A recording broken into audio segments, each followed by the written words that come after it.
ہمارے دوسرے مضمون کا نام ہے حیوانوں سے پھیلنے والی بیماریاں، مطلب زونوسس۔ اس میں جو ہم نے ٹاپکس پڑھنے ہیں اس میں سب سے پہلے نمبر پہ ہے بیماریاں جو جانوروں سے انسانوں میں پھیلتی ہیں، اس کے بعد زیادہ خطرے والے لوگ، اس کے بعد زونوٹک انفیکشن سے کیوں فرق پڑتا ہے، اس کے بعد زونوٹک انفیکشن کے انتظام کے چیلنجز۔ بیماریاں جو جانوروں سے انسانوں میں پھیلتی ہیں جس کو زونوسس کہتے ہیں۔ زونوسس ایک متعدی بیماری ہے جو جانوروں سے انسانوں میں پرجاتیوں کے درمیان پھیلتی ہے۔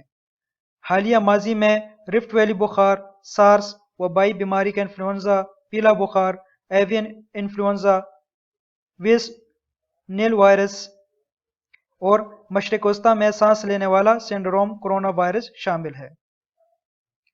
زونوٹک بیماریوں میں معمولی قلیل مدتی بیماری سے لے کر زندگی کو تبدیل کرنے والی ایک بڑی بیماری تک شامل ہیں، کچھ تو موت کا سبب بھی بن سکتی ہیں۔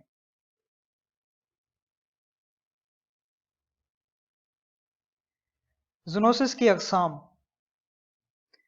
زونوسس کی اقسام میں شامل ہیں وائرس، بیکٹیریا، پھپھوندی اور طفیلیے۔ زونوسس کیسے پھیلتے ہیں؟ زونوسس مختلف طریقوں سے پھیل سکتا ہے: ہوا کے ذریعے، آلودہ گوشت یا اس کے بنے کھانوں سے، کسی متاثرہ جانور سے قریبی رابطے کے ذریعے، کسی ایسے علاقے یا سطح کو چھو کر جس سے کسی متاثرہ جانور نے چھوا ہو، مچھروں یا پسو جیسے کیڑے کے کاٹنے کے ذریعے۔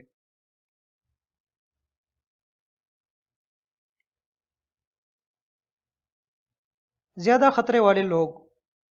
اگرچہ زونوٹک بیماریاں عام بات ہے لیکن کچھ لوگوں کو ان سے زیادہ خطرہ ہوتا ہے۔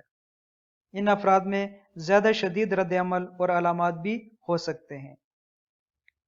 زیادہ خطرہ والے لوگ میں شامل ہیں حاملہ خواتین، 65 سال یا اس سے زیادہ عمر کے لوگ، 5 سال یا اس سے کم عمر کے بچے، کمزور قوت مدافعت والے افراد جو پہلے سے بیمار افراد جیسے ہائی بلڈ پریشر، دل کی بیماری، پھیپھڑوں کی بیماری، کینسر یا ذیابیطس دوسرے کے مقابلے میں زیادہ تر سنگین بیماری کا شکار ہوتے ہیں۔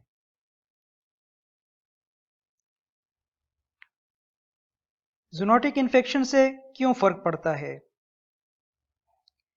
ان زونوٹک بیماریوں کے رجحان کا مشاہدہ یہ ہے کہ جانوروں سے پیدا ہونے والے نئے پیتھوجن، خاص طور پر وائرس، غیر متوقع ہیں اور یہ اب بھی پورے ملک میں ابھرتے اور پھیلتے رہتے ہیں۔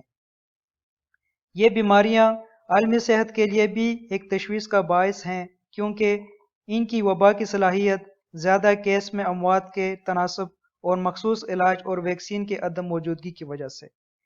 ان میں سے زیادہ تر زونوٹک بیماریوں کے پھیلاؤ کو کنٹرول کیا جا سکتا ہے، لہٰذا تجارت، سیاحت اور صارفین کے اعتماد میں کمی کے ذریعے زونوٹک بیماریوں کے شدید اقتصادی نتائج کے ساتھ تباہ کن اثرات مرتب ہو سکتے ہیں۔ صرف ایک مثال کے طور پر کہ زونوسس کسی ملک کی معیشت پر کس طرح منفی اثر ڈال سکتا ہے، 2003 میں سارس کے ابھرنے سے طبی معالجے اور سیاحت کی صنعت کے اچانک رکاوٹ سے منسلک آمدنی کے نقصان کی وجہ سے جی ڈی پی 40 ارب سے زیادہ کا خرچ ہوا ہے۔